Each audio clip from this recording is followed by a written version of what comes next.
Muy buenos días a todos. Les saluda Daniela Mejía, gerente regional de AmCham Honduras. En nombre de la Junta Directiva de AmCham, Cámara de Comercio Hondureño-Americana, es un gusto darles la más cordial bienvenida a nuestro webinar del día de hoy, Consecuencias del COVID-19, cómo afectará a los sectores empresariales, el cual junto con PricewaterhouseCoopers hemos organizado para ustedes. Como aliados estratégicos para la capacitación y actualización de temas, es de suma importancia para los negocios de nuestros socios y la comunidad empresarial en general. Esta mañana estaremos presentando los temas cómo afectará el COVID a los sectores empresariales, acciones a tomar relativos al negocio, acciones fiscales y reporte financiero. Aprovechamos para comentarles que si desean ver nuevamente la conferencia, les invitamos a suscribirse a nuestro canal de YouTube, donde podrán encontrar nuestros webinars online. De igual manera, se les estará enviando a sus correos la presentación junto con el link de la conferencia en YouTube. También les invitamos a seguir nuestras redes sociales, Twitter, Facebook, LinkedIn e Instagram, donde nos pueden encontrar como AmCham Honduras, en las cuales los mantenemos informados de nuestro siguiente seminario. Agradecemos a cada uno de ustedes por su presencia en esta importante capacitación. Asimismo, agradecemos el apoyo de PwC, quien hizo posible que realizáramos esta actividad. Como AmCham, esperamos que este seminario sea de muchísimo provecho y que logremos evacuar todos sus objetivos. Muchas gracias.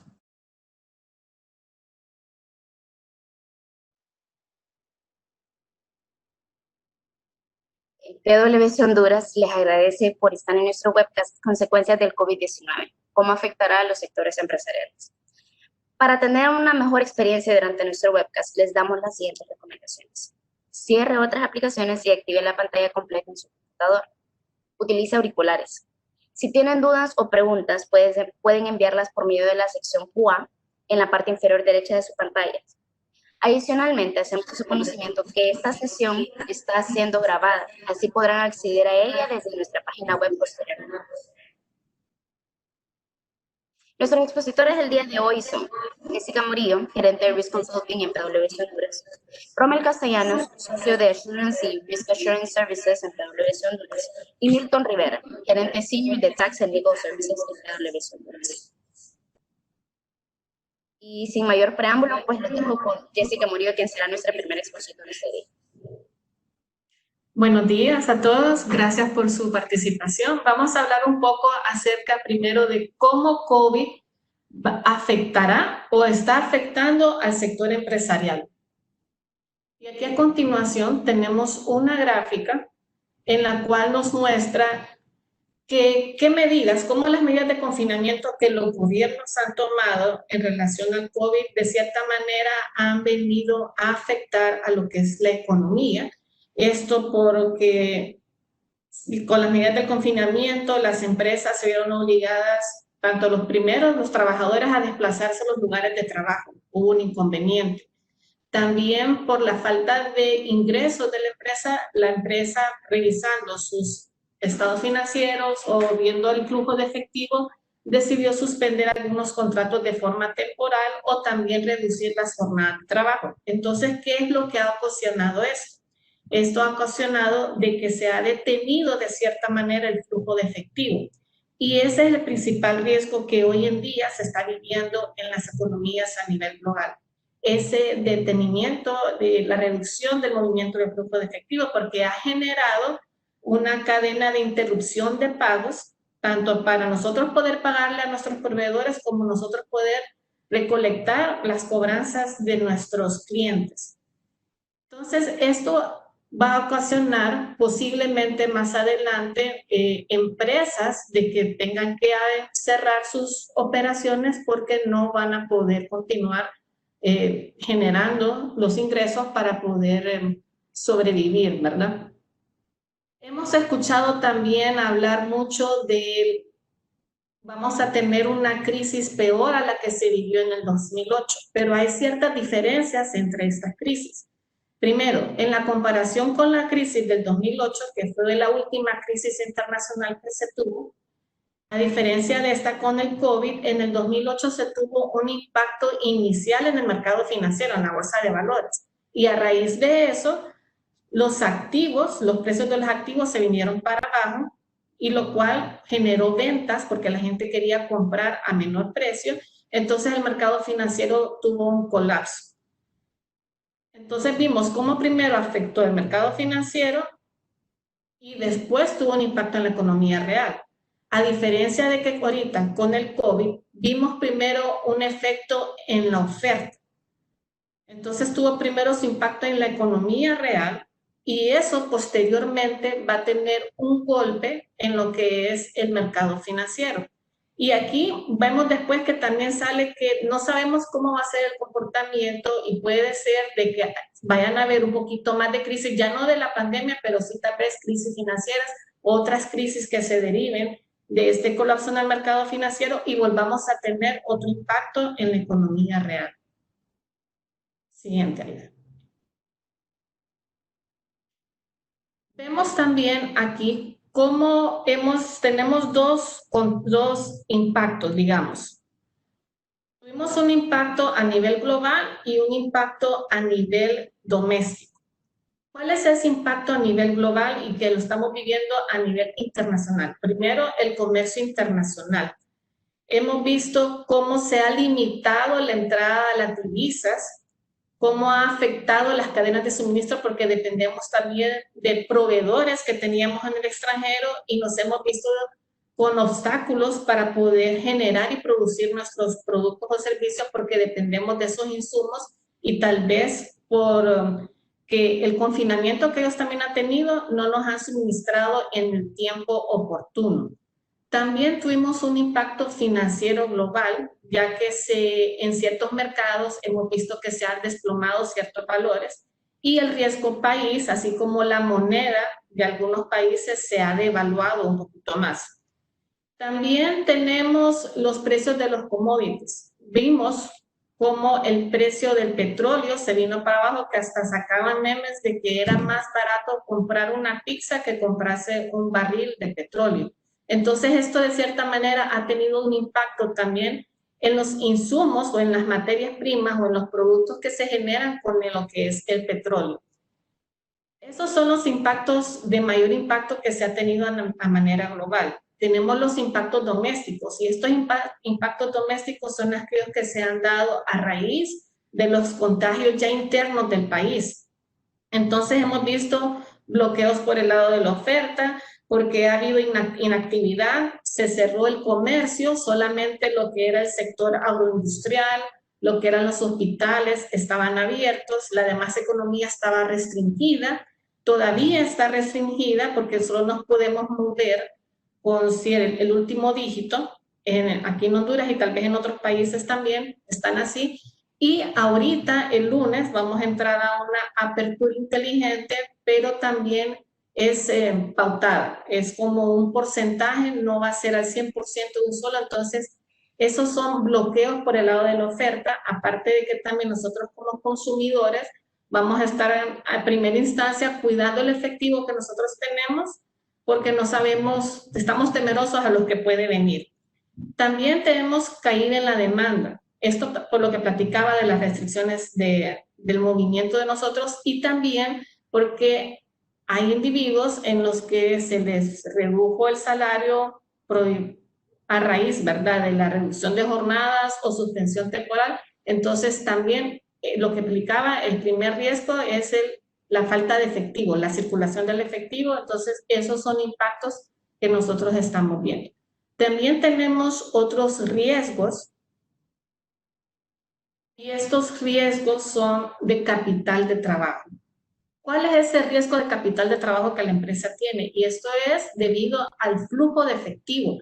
Nosotros, como dueños de empresa, capital de trabajo, nos podemos ver en la disrupción en la cadena de pagos, que no podamos cumplir con el pago de la planilla de los empleados a mediano plazo, que no podamos cubrir y pagar nuestras cuentas por pagar a proveedores, etcétera.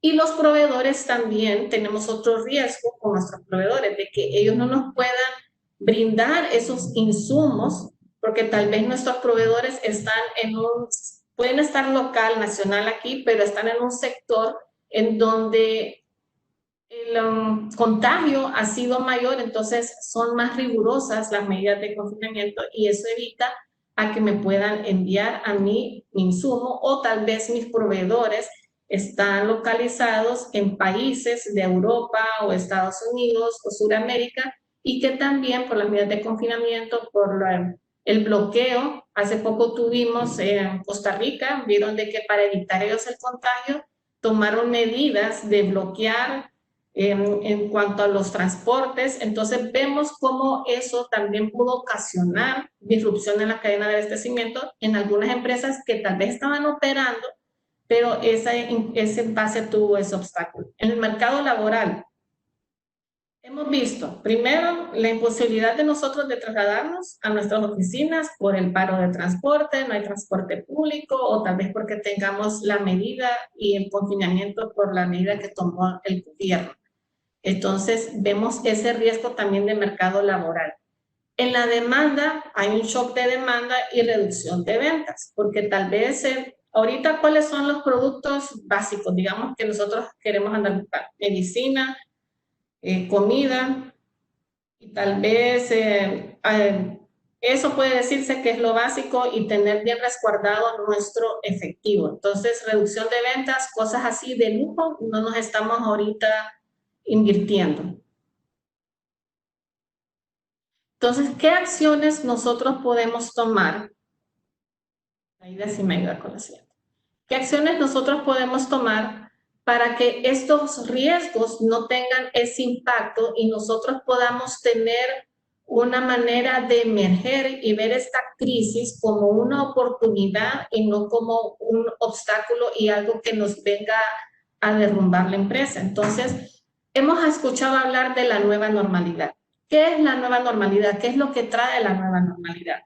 Teletrabajo. El teletrabajo es una parte que nosotros hicimos para poder seguir en nuestra normalidad y continuidad de negocio, y estamos viendo de que esa es una opción, una modalidad de que se va a quedar con nosotros, de que eso no va a desaparecer una vez se reactive y estemos en nuestras. Van a haber ciertas plazas laborables de que se van a tener que quedar siempre haciendo la operación de teletrabajo, y también a medida se vayan incorporando, ver cuáles son esos empleos, esos puestos necesarios de que se movilicen en las oficinas, y las otras pues van a tener que dar siempre teletrabajo. Ausencia por enfermedad.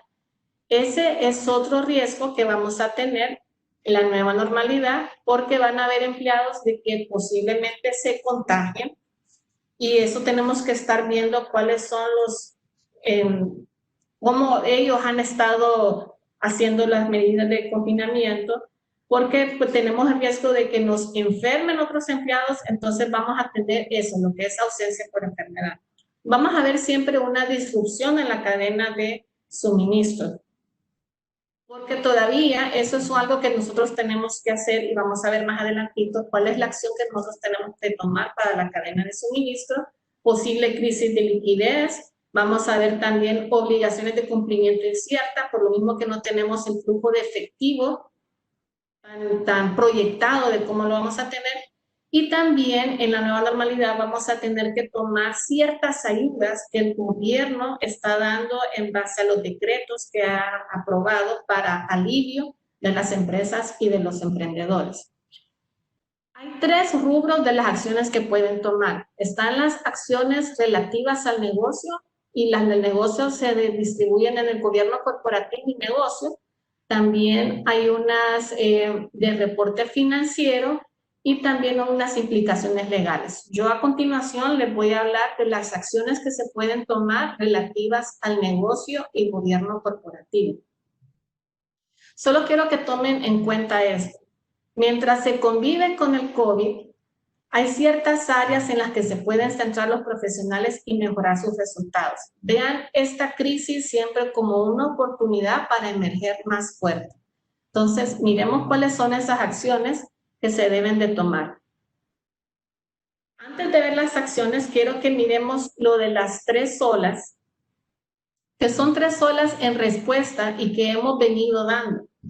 Primero, la alta dirección es muy fundamental que se prepare con una agilidad y que cuente con datos precisos. Esa información que nosotros tenemos que tener en el momento oportuno de análisis de datos para que nosotros podamos tomar las decisiones adecuadas. Entonces vemos aquí 3 olas: la ola de corto plazo, mediano plazo y largo plazo. ¿Qué es lo que hicimos en la ola de corto plazo? Las empresas que tenían un plan de continuidad de negocio revisaron sus planes de continuidad, establecieron los centros de control de crisis y garantizaron la seguridad de sus empleados. Eso fue lo que se hizo de forma inmediata. Las que no tenían un plan de continuidad de negocio, pues en la marcha lo fueron elaborando. En la segunda ola vimos empresas que fueron aprendiendo a ir operando en la nueva normalidad. Pero esto no quiere decir que operaron de una forma normal, fueron apagando fuego, digamos. Inconvenientes que fueron saliendo, van viendo con el equipo de gestión de crisis cómo irlo solucionando. Y en esta ola se pone en marcha las medidas de cómo preservar el valor de la empresa. Y aquí vemos cómo tienen que tener el análisis de liquidez, eso es muy fundamental, de que su unidad de tesorería con la alta dirección tengan esa comunicación para estar siempre, la alta dirección tener ese insumo de cómo van los flujos de efectivo, las proyecciones de efectivo.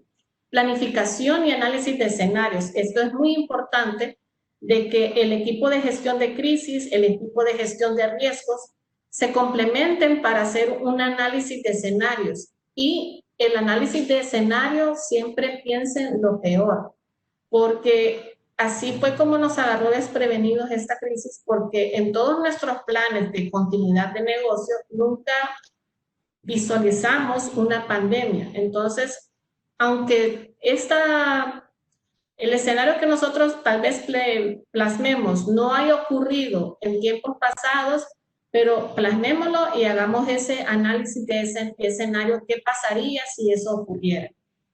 Pensemos siempre lo peor para estar preparados. Hacer una evaluación del programa de estímulos aprobados por el gobierno. Hay que revisar cuáles son los 2 decretos que más adelante nuestro abogado mismo nos va a hablar y ver cuáles de esos nosotros podemos sacar provecho como empresa. Y está la tercera ola, que la tercera ola es para fomentar nuestra estrategia. Ver cuál es la situación actual que nosotros tenemos, cómo nos vamos a preparar para las futuras semanas, para los futuros meses y en qué áreas nos tenemos que centrar. Miremos las acciones. Entonces vamos a ver las acciones del gobierno corporativo primero. Y tenemos gestión de crisis, sostener reuniones seguras y plan de sucesión. Gestión de crisis es el equipo que nosotros vamos a conformar para que desde el inicio hasta el final, y es una manera continua que nosotros tenemos que dar. Muy importante, el equipo de gestión de crisis está desde el inicio hasta el final, porque van a surgir problemas financieros, problemas de recursos humanos, problemas de demanda. Entonces, ese es un equipo que tenemos que tener siempre. Sostener reuniones seguras. Tenemos que tener en mente de que la alta dirección, el consejo de administración, la junta directiva, el C-suite que conforman todas las gerencias, tienen que tener reuniones seguidas para ver cuáles son las decisiones que tienen que tomar. Ahorita tienen que implementar herramientas para atender de forma remota, pero cuando decimos reuniones seguras es porque ustedes tienen que estar seguros de que las herramientas que se utilicen tengan la debida seguridad de la información, que no sean herramientas que fácilmente un tercero pueda hackearlo y robarle esa información tan delicada que ustedes están sosteniendo en esa reunión. Planes de sucesión. Tienen que haber planes de sucesión porque ahorita pueden haber personas ejecutivas que se enfermen. Entonces, esa ausencia temporal tiene que atender, por ejemplo, para todo lo que es los puestos de gerencia, tiene que haber un sucesor temporalmente. En el caso de que este gerente se enferme, ¿qué persona va a ser la que me va a reemplazar a mí temporalmente? Es muy importante que tengan ese plan de sucesión. Eso en cuanto al gobierno corporativo. En cuanto a acciones relativas del negocio, tenemos lo que es salud de los empleados. hemos escuchado que es primordial que nosotros miremos la salud de los empleados. Ahorita en Honduras estamos en esta fase 0, en donde las empresas tienen que tener están haciendo esas medidas para cuando regresemos a nuestras instalaciones físicas, tengamos las medidas de bioseguridad implementadas. Por eso es muy importante y eso es una acción que nosotros tenemos que tener, la salud de los empleados, la liquidez, estar viendo, monitoreando nuestro flujo de efectivo. Estrategia corporativa, tener una estrategia, ok. Y aquí va amarrado con lo de transformación digital. Hemos visto cómo la transformación digital está jugando un papel importante. ¿Por qué? Porque nosotros con el mismo temor que tenemos no queremos tal vez salir de nuestra casa ni desplazarnos y queremos hacer todo en línea. Y hemos visto que las empresas que ahorita han podido brindar sus servicios ha sido porque ya estaban algo adelantadas en lo que era la transformación digital, tenían el comercio electrónico, tenían sus canales digitales para poder brindar y seguir dando ese servicio y producto a sus clientes. Entonces, esa es una estrategia que tienen que revisar, tienen que ir revisando desde ahorita cuáles son las estrategias que van a trabajar y a medida ir viendo también junto con su liquidez cuáles son los planes de inversión, qué inversiones van a hacer para que esa estrategia se haga y cómo van a ir haciendo la transformación digital, así como en su cadena de suministro y la recompra de acciones y dividendos. Por el mismo problema de liquidez, tienen que hacer una revisión y análisis en su política de dividendos. Yo lo voy a dejar a continuación con nuestro socio Rommel Castellanos para que nos hable un poco del reporte financiero.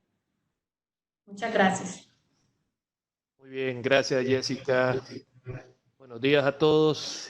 Para mí es un verdadero placer estar hoy compartiendo con ustedes, hablando de estos temas, especialmente de la parte relacionada al reporte financiero.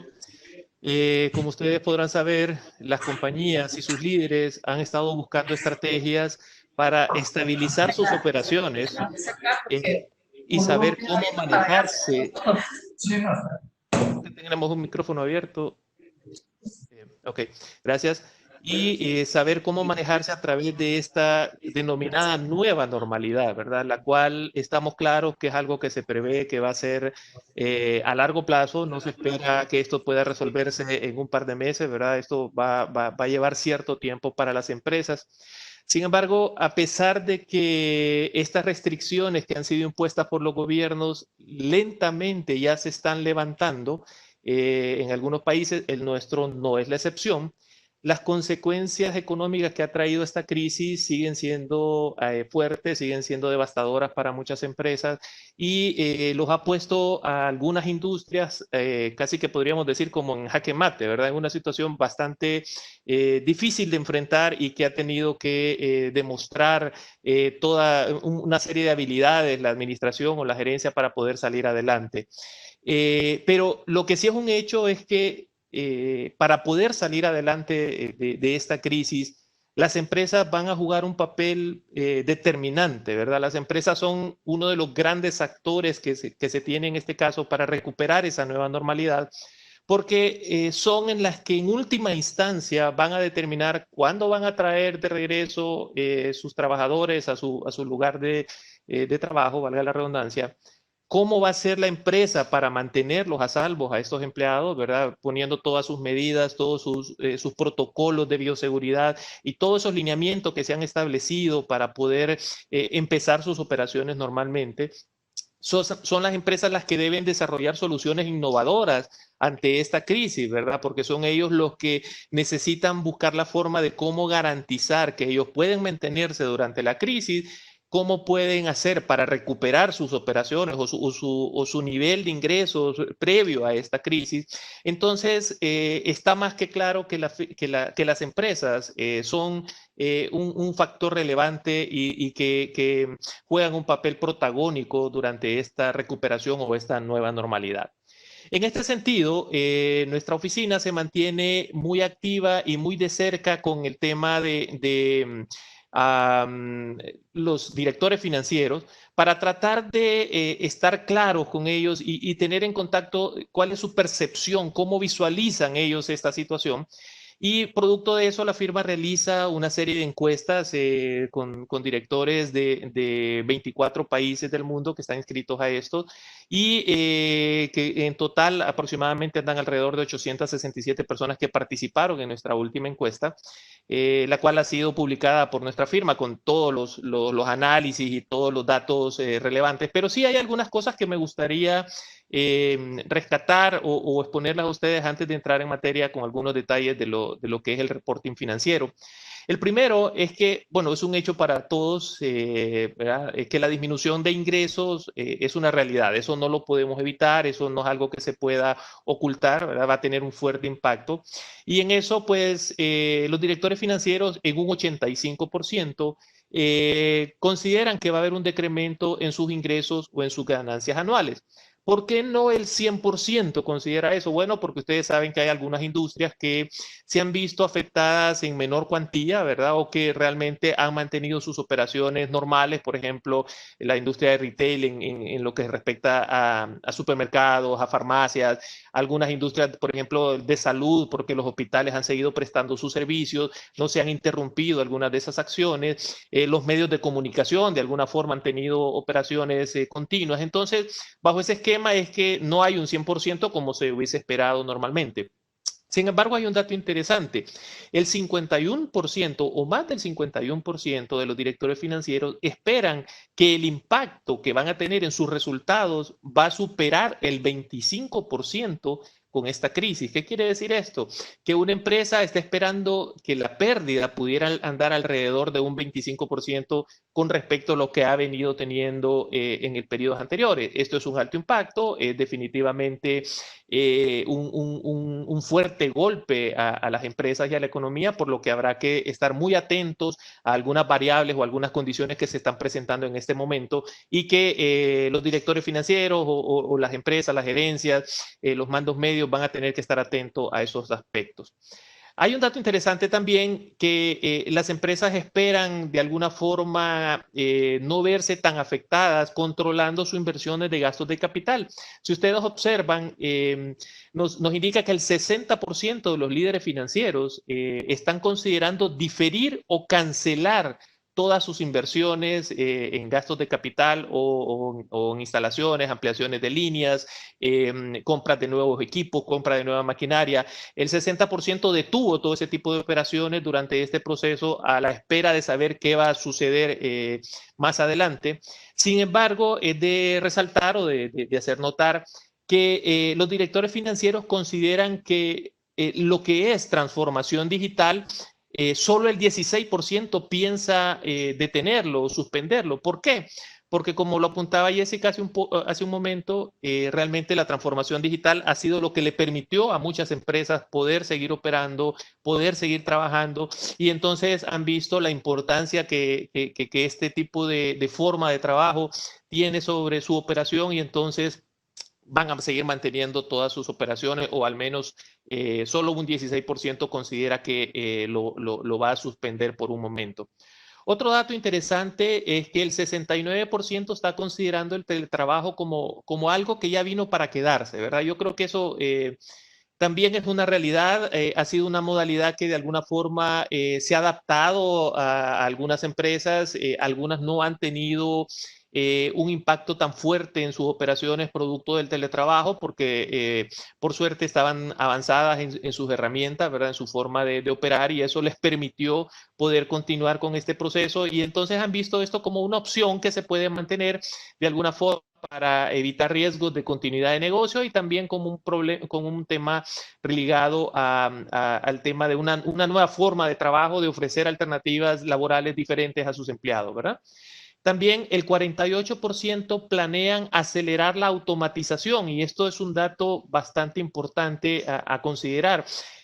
Cuando se refieren a automatización, es buscar la forma de que a través de sistemas, a través de robots, a través de operaciones que puedan estar funcionando en línea, se puedan sustituir esas operaciones o esos procesos con el uso de la actividad humana, ¿verdad? Por las restricciones que hemos tenido en estos momentos ligados a la disponibilidad de la gente, que ha sido uno de los principales problemas, ¿verdad? La movilización.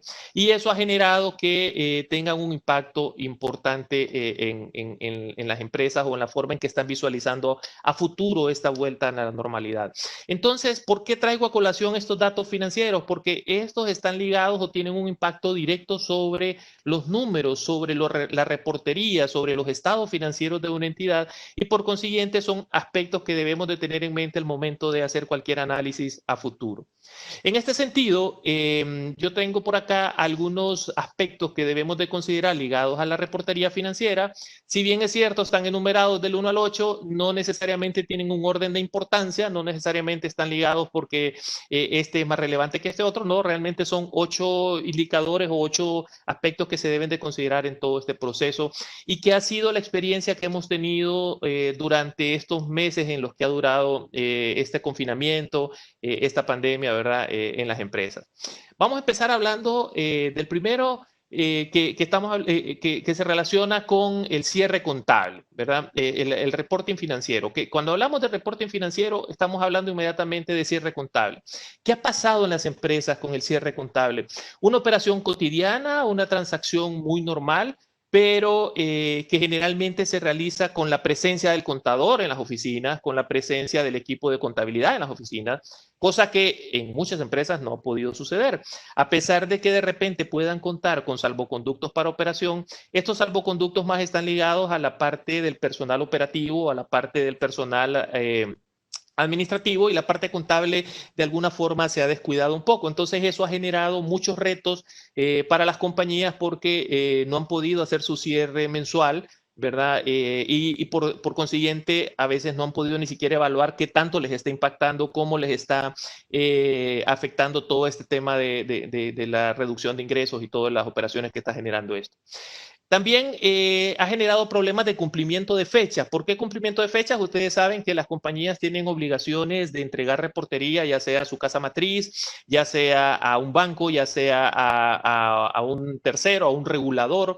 Y entonces, de alguna forma u otra, este atraso, este cierre contable que no se ha podido realizar de forma natural ha generado bastantes problemas en cuanto al cumplimiento de los plazos o requerimientos de información que la compañía pudiese tener. Entonces, ¿qué es la sugerencia en este caso? Bueno, deben de prestarle particular atención a este tema porque esto puede generar algunas multas a las empresas, algún tipo le podríamos llamar penalidad, ¿verdad? Por incumplimiento de fechas. Si bien es cierto, algunas autoridades han sido flexibles, por ejemplo, la Comisión Nacional de Banca y Seguros, ustedes saben que han extendido los plazos para la entrega de los reportes a las entidades supervisadas y que por ahí el día de ayer tiró un comunicado de que va a ser obligatorio ya la publicación de los estados financieros, así que si hay alguien del sector regulado, pues entonces hay que prestarle atención a esa circular que emitió ayer la Comisión Nacional de Banca y Seguro respecto a un requerimiento de información. Veamos el segundo aspecto, auditores y asesores. Cuando hablamos de auditores y asesores, por experiencia propia les comento, ha sido realmente un verdadero reto poder completar algunos procesos de auditoría, porque si bien es cierto, muchas de las firmas estábamos preparadas para realizar nuestra actividad por medio de teletrabajo, porque ustedes saben que nuestra actividad realmente no es en una oficina, sino donde nuestros clientes ya se tenían herramientas que nos permitían poder tener esa facilidad para hacer ese teletrabajo. Sin embargo, ¿cuál ha sido el problema? Bueno, el problema ha sido que las empresas no tienen todas sus operaciones de forma digital y eso ha generado muchos retrasos en el cumplimiento de los tiempos pactados. Entonces, el tener un plan de continuidad resulta ser clave para poder superar esto, es acercarse a sus auditores dependiendo de con quién tengan su contrato y evaluar cómo van a hacer para completar su proceso de auditoría interna en el caso de que todavía esté en proceso, porque como decíamos anteriormente, esto puede estar ligado a un compromiso de entrega de una fecha en particular y entonces puede generarle algún tipo de problema. El segundo escenario que hemos estado viendo son los ligados a los asuntos claves, cómo identificar asuntos claves cuando realmente usted tiene que tener entrevistas, tiene que ir a ver, observar un proceso y entonces esos son limitaciones que se están teniendo en este momento y cuando uno quiere acercarse, por ejemplo, a una junta directiva, a una gerencia, pues la gerencia está en otras actividades de repente más relevantes, ¿verdad? De la operación, o la junta directiva no se ha podido reunir porque todos están en diferentes lugares y generalmente se reunían físicamente, entonces están buscando alternativas de cómo utilizar una videoconferencia para hacer eso. Entonces, esa comunicación de aspectos claves ha sido otra limitante que hemos tenido que ir superando a medida se van desarrollando nuestras auditorías. Y uno de los principales aspectos es la movilización, ¿verdad?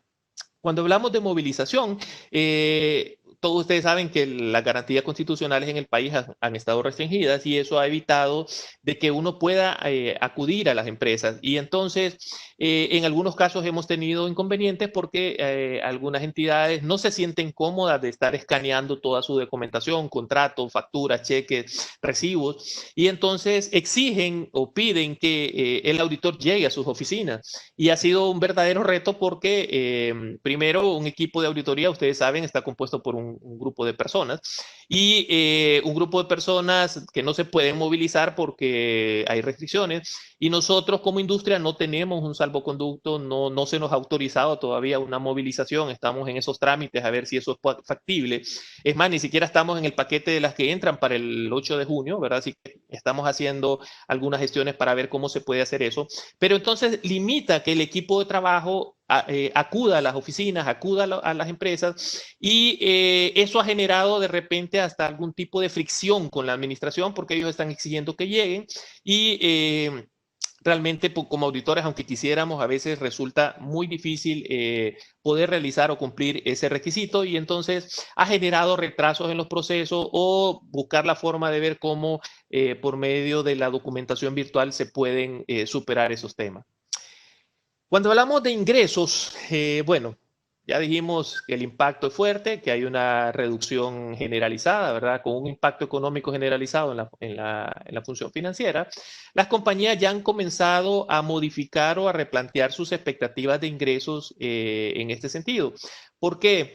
Si continuamos trabajando con el presupuesto original, obviamente ese presupuesto original no contemplaba bajo ningún esquema todo lo relacionado a la crisis y puede resultar demasiada presión para una administración el mantener el mismo número que le habían dado inicialmente y eso puede ocasionar errores en las decisiones que puedan tomar o que esa misma presión que se está haciendo por alcanzar un número que de repente puede ser ya inalcanzable, pueda generar algún tipo de necesidad a la empresa de buscar alguna forma de modificar un número o de presentar ventas que tal vez son del mes anterior, meterlas en este mes para mejorar ese indicador. Así que lo saludable que nosotros estamos sugiriendo a las empresas es que evalúen nuevamente su presupuesto en lo que respecta a ingresos para poderlo ajustar a esa nueva realidad, ¿verdad? Jessica comentaba también el tema de la cadena de suministros, que ha sido otro impacto en los ingresos, porque si bien es cierto, hay productos que se están vendiendo, el traerlos para acá, el importarlos puede ser un problema, el traer la materia prima o de repente que la mano de obra no esté trabajando activamente, entonces también al final tiene una repercusión en ingresos y habrá que evaluar cómo se puede mitigar ese tema. Otro factor a considerar en esa reevaluación que estamos pidiendo es el tema del consumo. Se estima o se espera que una vez que salgamos de este confinamiento, las personas obviamente no van a salir a consumir como lo venían haciendo regularmente, aparte que hemos visto cómo algunas empresas han suspendido su personal, algunos han hecho reducciones salariales y entonces, perdón, esto va a tener un impacto directo en la manera o en los hábitos de consumo de todos los ciudadanos y obviamente hay que considerar esa variable también en esa evaluación.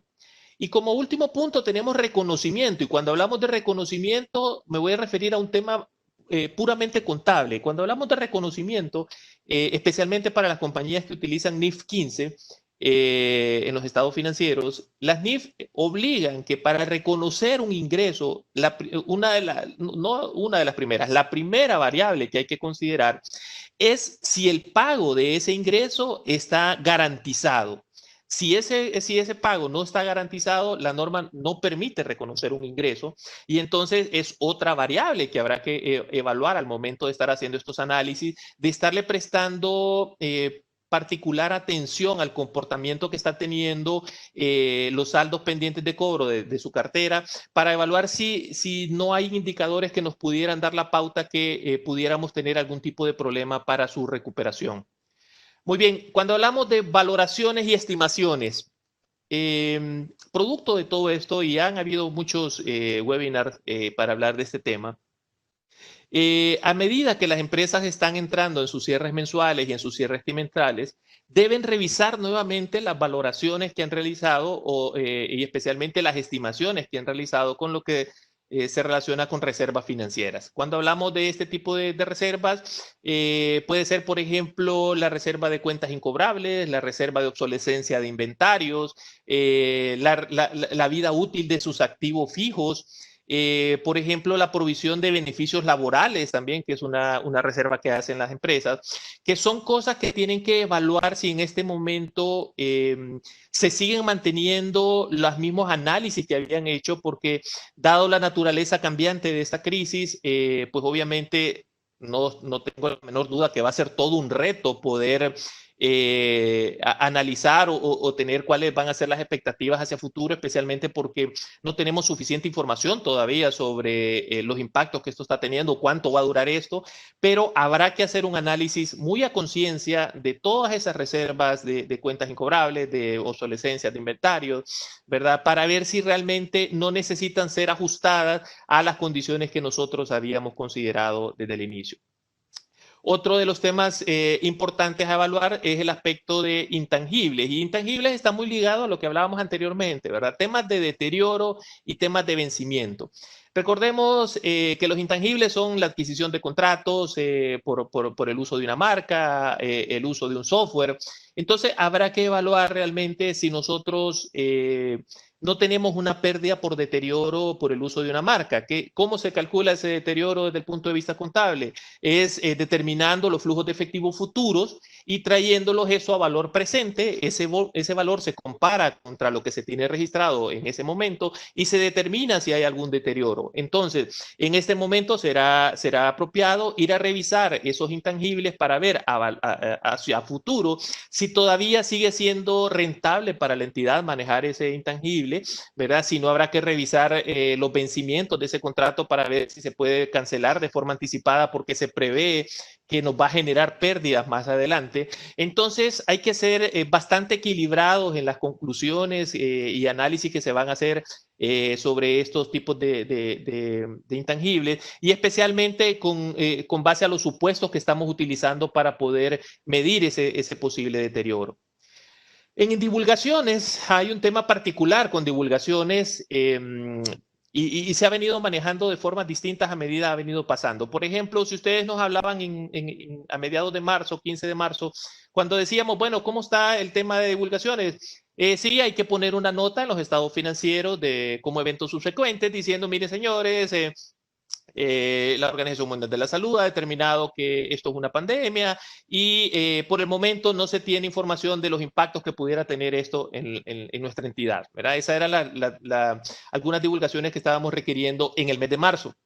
Al mes de mayo, esa situación cambió radicalmente. ¿Por qué? Porque ahora tenemos una situación que podría representar un problema de negocio en marcha para la entidad. La continuidad de la operación pudiera estar en riesgo y entonces ahora las normas nos obligan a dar información mucho más amplia a nuestros usuarios sobre los impactos que está teniendo el COVID. Ahora hay que, dependiendo de la industria en la que ustedes estén y qué tan impactados estén por estas restricciones, evaluar análisis de planes de negocio futuros, de qué están haciendo la administración. Tienen que divulgar esas operaciones y decirle al usuario, mire, nuestra organización espera estos impactos, espera este tipo de riesgos y hemos hecho estas y estas alternativas para poder salir adelante con eso. Esa información ahora hay que divulgarla y para uno de auditor ahora tiene la responsabilidad de poder evaluar si esas afirmaciones pueden ser consideradas válidas y si no estamos frente a un tema de negocio en marcha.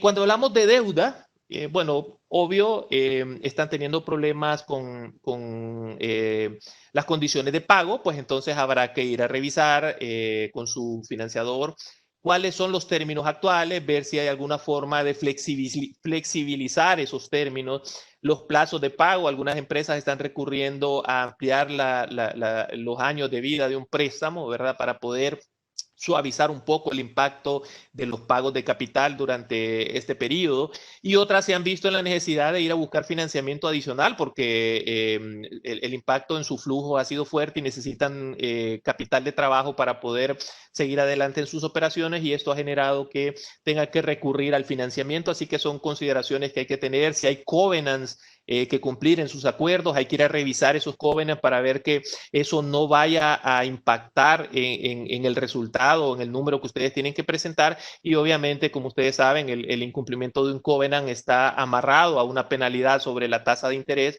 o en los casos más extremos, a que el banco pueda exigir de repente la devolución de su dinero, y entonces habrá que anticiparse a esas cosas y no esperar hasta cuando ya estemos en un problema, venir a buscarle algún tipo de solución. Y por último, hablar de control interno y testeo. Bueno, el control interno, para que sea eficaz, las personas tienen que estar ahí ejecutándolo. Y en este caso, pues ustedes saben que esa disponibilidad de las personas pues ha sido realmente un reto bastante fuerte.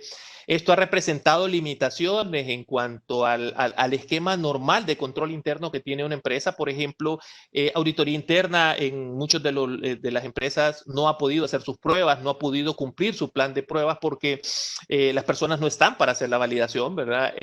O en algunos casos, algunos controles han tenido que ser de alguna forma, llamémosle, no cumplidos. Voy a buscar una palabra más bonita, no cumplidos, porque, por ejemplo, tenemos un cheque que emitir, y para ese cheque se necesitan una firma A y una firma B, pero la firma A en este momento no está disponible porque no se ha podido mover a la oficina, porque X o Y razón, o que se quedó fuera del país. Entonces han tenido que recurrir a dos firmas B, y eso es una violación a un control interno, pero la necesidad lo está obligando a la empresa. Y entonces, ¿qué ha sucedido? Se ha abierto el mapa de riesgos de la empresa, y el sistema de control interno deberá estar alerta y atento para poder reaccionar ante esa nueva portafolio de riesgos que se están enfrentando. Y aparte de eso, pues bueno, han evaluado alternativas diferentes para poder realizar algunas de sus pruebas.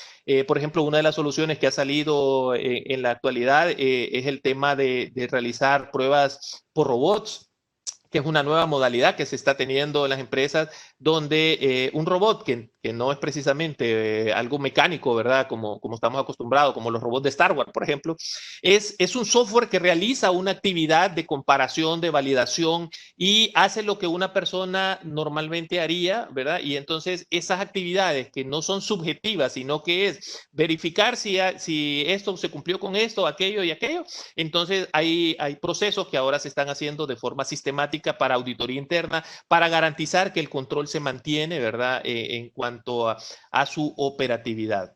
Entonces son algunos de los aspectos ligados al reporte financiero que quería compartirles. De mi parte sería todo. Espero que estos tips les hayan ayudado a considerar algunas cosas que tal vez no habían puesto sobre el tapete, y que les pueda ayudar a mejorar el aspecto todo financiero de su empresa. Así que los dejo con Milton, que va a seguir con el tema.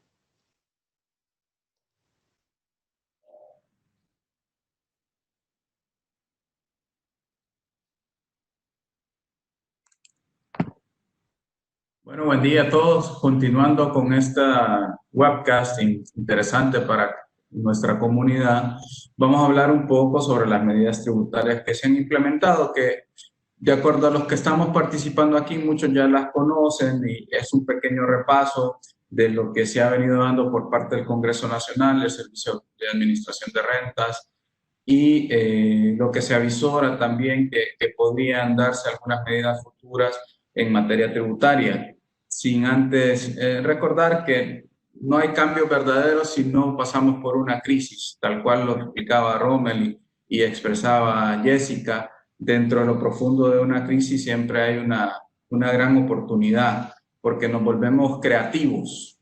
El ser humano se vuelve creativo ante la adversidad, y eso lo hemos experimentado en cada una de las cosas hoy en día. En la época del emprendedurismo y combinado con la crisis, ahora vemos un emprendedor en cada esquina, desde comida hasta máscaras y gel antibacterial producido desde casa, ¿no? Y lo mismo viene alineado con nuestros legisladores y con el Servicio de Administración de Rentas y con el gremio de empresarios, porque tenemos que ver cómo vamos a sortear esta situación por los temas de flujo efectivo, por los temas de lentitud en el negocio, y de ahí que se han emitido una múltiple cantidad de decretos ejecutivos y decretos legislativos orientados a tratar de motivar al inversionista y al contribuyente obligado tributario para evitar que la crisis sea mayor, ¿verdad? Si me ayudan con la siguiente slide, ahí. Entonces, estos decretos han venido orientándose para establecer unas nuevas reglas en el juego tributario en el país, reglas que no vinieron para quedarse muchas, sino que simplemente son transitorias por la época en la que estamos ahorita experimentando y viviendo. Dentro de ellas han habido temas en impuestos directos e indirectos, como impuestos sobre la renta, impuestos sobre ventas, temas de precios de transferencia, entre otras, algunas orientadas a diferir el pago, algunas otras a otorgar algunos descuentos o beneficios, dependiendo de la categorización del contribuyente, atendiendo también las necesidades que podría tener el gobierno central, porque su mayor digamos, partida de ingresos proviene de los impuestos que pagamos cada uno de nosotros como pequeños, medianos o grandes contribuyentes. Algunas medidas de estas ya pasaron y ya se realizaron. Por ejemplo, los grandes contribuyentes tenían que presentar su declaración de impuesto sobre la renta al 30 de abril. Eso no varió, ¿verdad? Y establecían un beneficio para el que no tenía que presentarla en esa fecha, poder optar a un descuento al impuesto a pagar. Algunas compañías lo hicieron para gozar de ese descuento. Ahora, pero movieron, digamos, la época tributaria del país, que generalmente está entre enero y abril, cuando estamos cerrando estados financieros, preparando conciliaciones de renta, preparando estudios de precios de transferencia, digamos que la difirieron en 3 etapas: 30 de abril, 30 de junio y el último de julio también. Porque ahora los pequeños y medianos contribuyentes tienen que presentar su declaración al 30 de junio, ¿verdad? Porque se preveía que probablemente no íbamos a estar encerrados tanto tiempo como hemos tenido que estar trabajando desde casa y algunos negocios cerrando su operación en virtud de las necesidades que se han venido dando para atacar el tema de la pandemia, ¿no? De ahí, en temas de precios de transferencia, que va muy apegado con el tema de impuestos sobre la renta, se prolongó su presentación de declaración informativa el 31 de julio de este año. Sin embargo, no podemos desconocer que en la declaración de precios, en la declaración de impuestos sobre la renta, existe una partida o una sección B donde tenemos que postear la información relativa a precios de transferencia. Y por ende, aun y cuando tenemos oportunidad hasta el 31 de julio de presentar nuestra declaración informativa en esa materia, tenemos que haber hecho los análisis económicos necesarios para determinar y establecer bien lo que vamos a presentar en esa sección B de la declaración de impuestos sobre la renta. Entonces, no debemos de relajarnos en ese sentido. De hecho, por eso, de alguna forma, la declaración de precios vencía en la misma fecha de la declaración de renta, lo que generalmente causa un montón de trabajo para la gente dedicada a finanzas y temas tributarios y contabilidad entre las compañías. Con el tema de impuestos sobre ventas, un impuesto indirecto, pues establecieron, digamos, 2 escenarios.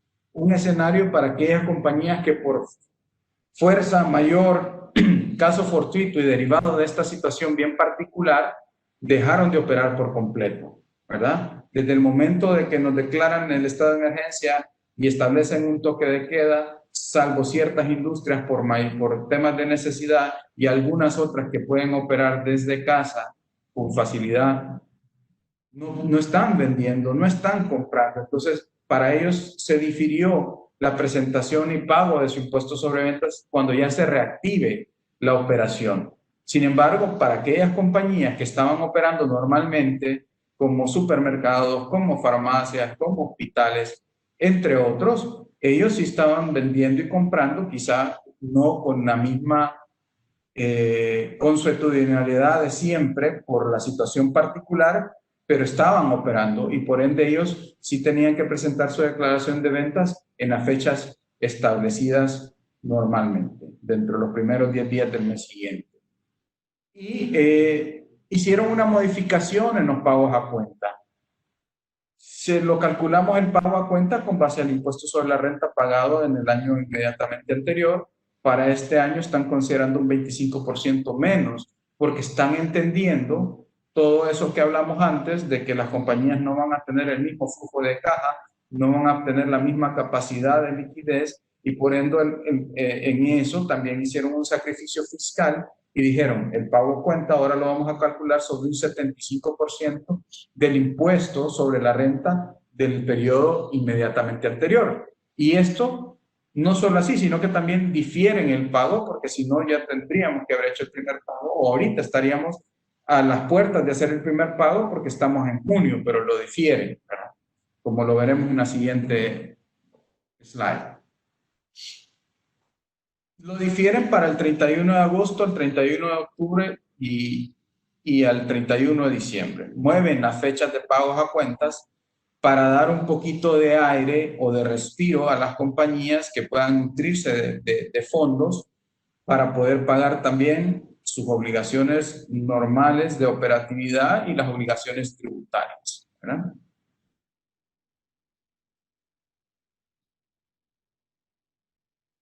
Hay otras que también se prorrogaron para el 30 de junio, como la presentación de contribución de excedentes de universidades, escuelas privadas, institutos de enseñanza, porque también se han visto afectados y probablemente aquí dentro del grupo encontramos padres que saben cómo ha estado la situación afectada con los hijos, que también tuvieron que cambiar su modalidad de educación a una modalidad de office. Probablemente el trabajo desde casa se incrementó porque tendrían que ser padres, empresarios, ejecutivos y también ser maestros en casa con sus hijos, entendiendo también la labor que se hace en las escuelas. El tema de los alquileres, que tenía una forma especial para tributar, bueno, eso también lo alargan para el 30 de junio, salvo aquellos casos de ingresos por alquileres que se derivan directamente de propiedad horizontal, porque también es un rubro que ha crecido, ahorita se ha estancado en la construcción, etcétera. Sin embargo, la propiedad horizontal es algo, llamémoslo entre comillas, innovador, nuevo en el país, y entonces hay muchas edificaciones, y entonces los dueños de esas entidades o de ese tipo de negocios, ellos sí tenían que tributar al 30 de abril. No así las compañías o las personas que tenían un alquiler esporádico de una vivienda o un edificio que no constituye una propiedad horizontal, ellos sí pueden hacerlo hasta ahorita, el 30 de junio.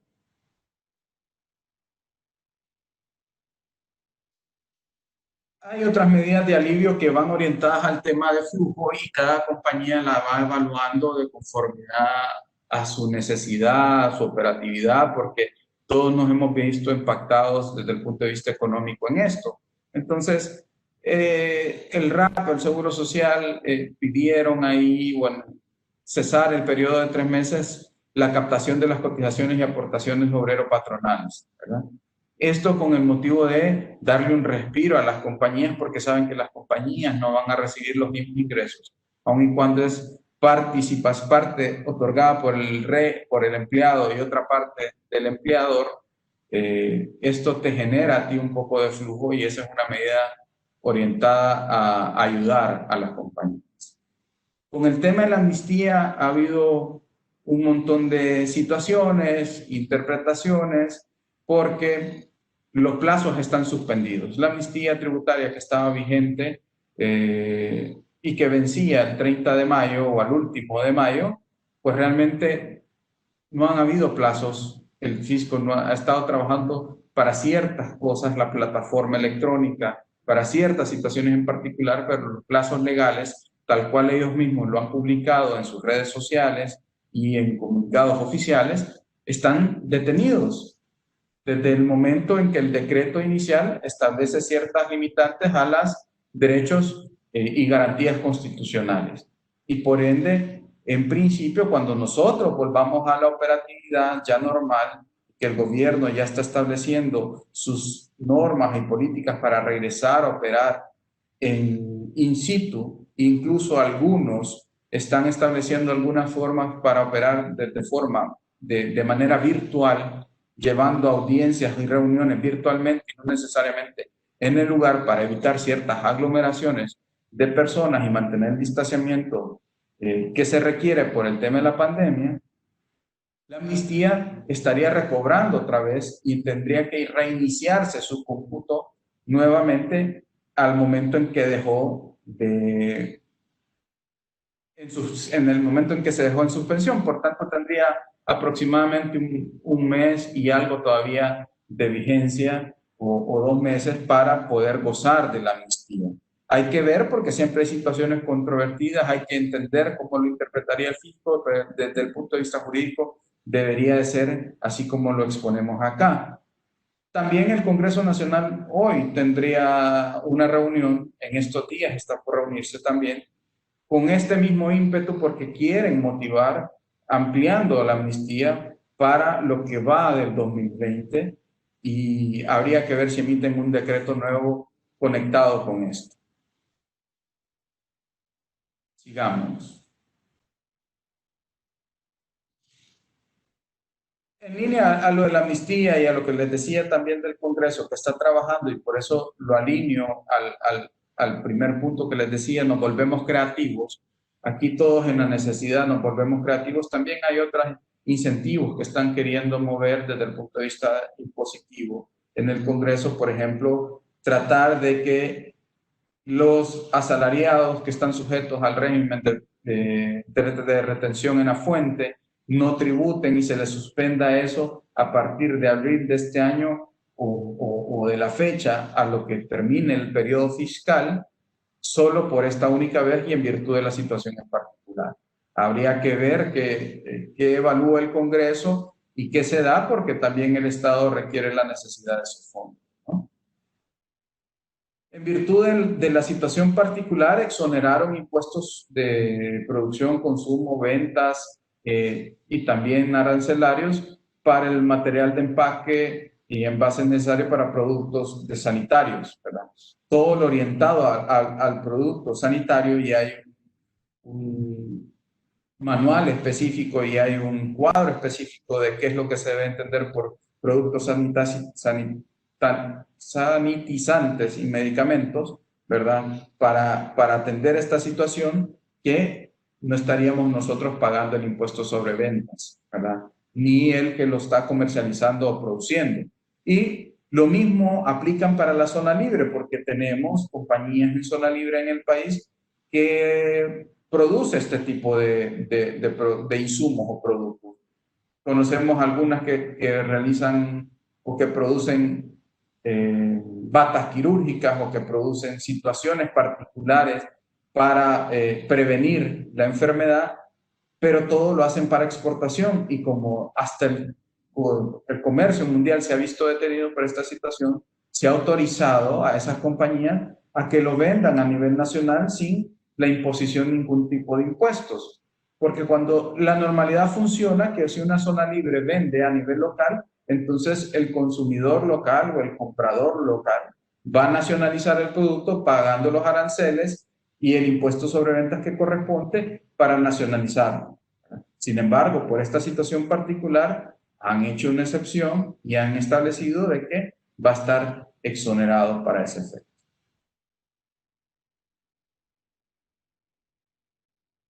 Y para cerrar, hay un descuento especial de un 10% que lógicamente esto cada compañía tiene que evaluarlo. Lo establecieron dentro de los decretos iniciales, donde indican que para aquellas compañías que no suspendan empleados o que no terminen contratos de trabajo con empleados derivados por situaciones particulares de la pandemia, entonces podría reconocérsele un descuento adicional, una deducción especial a su renta bruta equivalente a un 10% sobre el pago de sueldos y salarios que realiza dentro de los meses de emergencia decretados.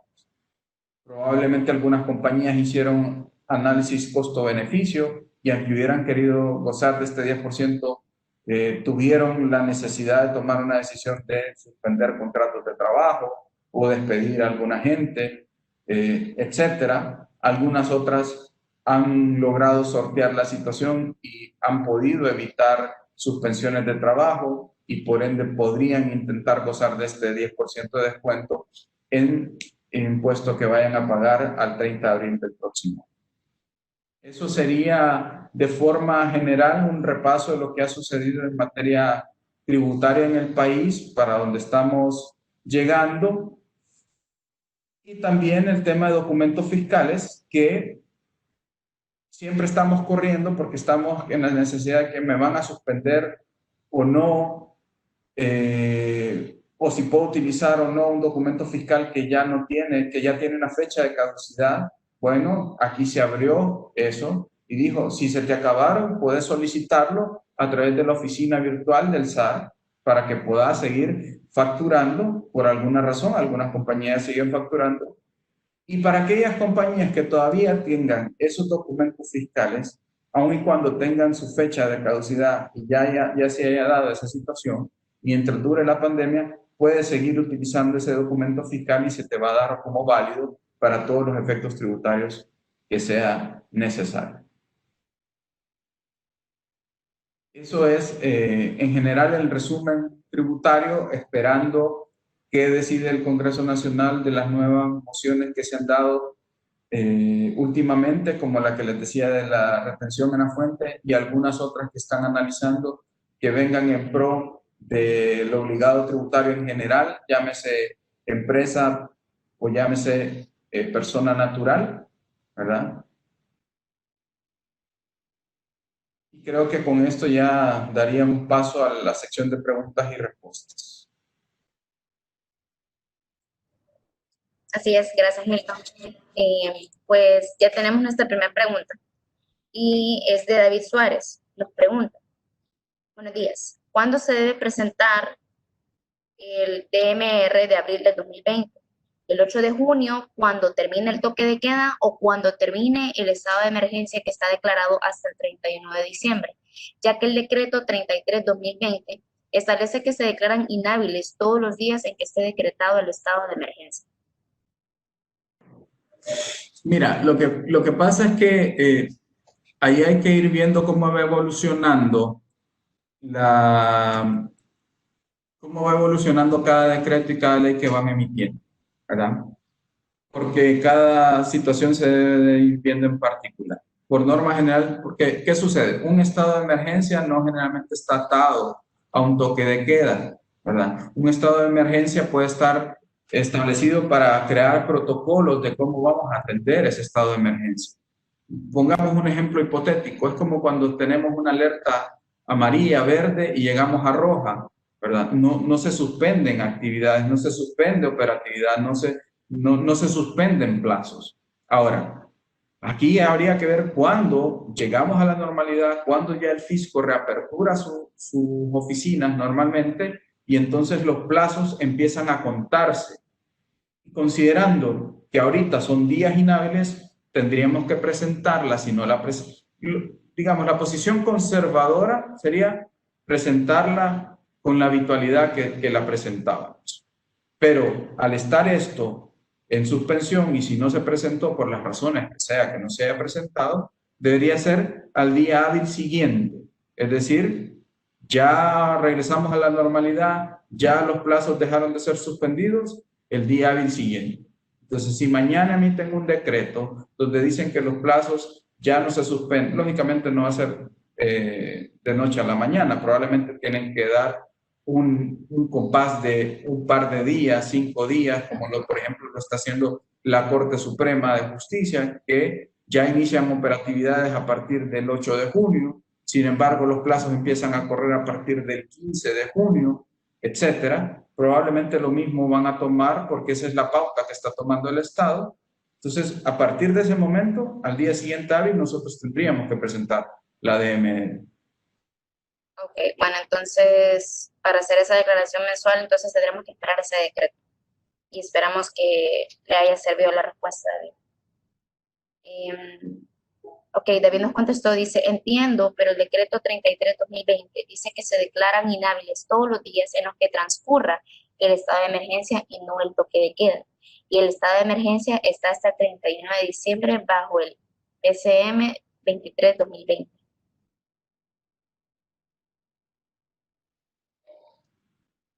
Sí, entiendo. Lo que sucede es que hay que ver, realmente hay que buscar también el sentido de la esencia y la realidad de las situaciones, porque entonces va a regresar a la normalidad el fisco y vamos a entrar en una contradicción con el fisco. Veamos. Jurídicamente podríamos llegar a interpretar esa situación como tú la mencionas, de que el estado de emergencia está hasta el 31 de diciembre y entonces vamos a esperar cumplir las obligaciones que tengamos hasta esa fecha. Pero aquí voy a sacar un principio que debe prevalecer entre los comerciantes, aun y cuando el fisco no es un comerciante, pero sí es un acreedor al que le debemos por obligación, por ley.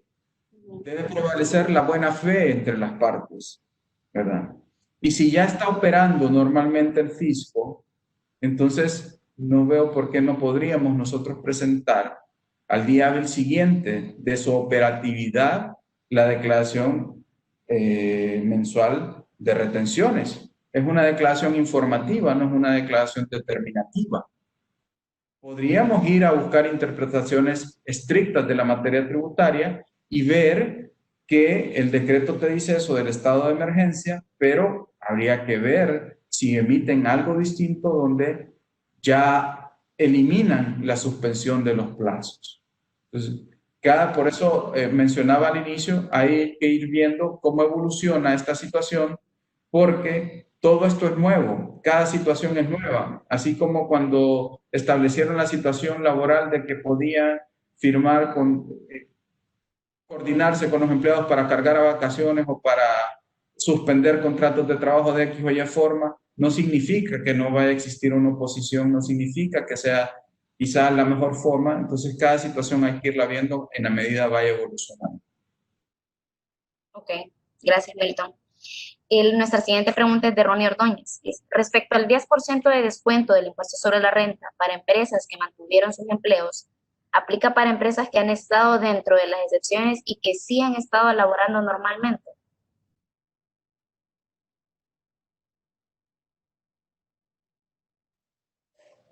¿Podrías repetir, por favor, que se te entrecortó ahí? Ok, perdón. Respecto al 10% de descuento del impuesto sobre renta para empresas que mantuvieron sus empleos, ¿aplica para empresas que han estado dentro de las excepciones y que sí han estado laborando normalmente? Pues sí, el decreto no establece una excepción distinta a la excepción de que hayan cesado contratos de trabajo o hayan suspendido contratos de trabajo, ¿verdad? Entonces, porque veamos, si una compañía está operando normalmente, está generando el flujo de efectivo, ahí por eso tenemos que ser bien específicos. Si dentro de esa operación despedimos a alguien, entender las razones y tener la capacidad de documentar si esa persona se fue en virtud de la situación en particular que se da o se fue porque cometió alguna de las faltas establecidas en el Código de Trabajo para ser despedido con justificación alguna, ¿verdad? Ahora, y si la compañía no está operando normalmente y aún así no suspendió contratos de trabajo y no despidió a nadie, más bien es digno de un aplauso y debería de tener digamos, por asegurado ese beneficio de ese descuento del 10%. No sé si eso atiende la pregunta de don Ronnie. Si no, cualquier cosa, él tiene línea directa para que conversemos. Ok, está bien. Bueno, tenemos ciertas preguntas más, pero vamos a cerrar por el momento y sus preguntas se las vamos a estar contestando vía correo electrónico con copia a todos. Todos van a estar en ese correo para que puedan ver las preguntas que recibimos y las respuestas que nuestros panelistas van a responder. Aquí tienen los contactos de cada uno de ellos, Rommel, Jessica y Milton, por si ustedes tienen alguna pregunta adicional o quieren profundizar en algún tema en específico, pueden contactarlos directamente a su correo electrónico. Recuerden que también esta presentación se la vamos a estar compartiendo. Y pues los animamos y les pedimos que puedan seguirnos en nuestras redes sociales para que también puedan enterarse de los demás cursos, webcasts o incluso algunos artículos que nosotros estaremos compartiendo por medio de ellas, Facebook, Instagram, LinkedIn, Twitter y nuestro canal de YouTube, donde ahí pueden ver también nuestras grabaciones. Muchas gracias a todos por su atención y nos vemos pronto. Feliz día.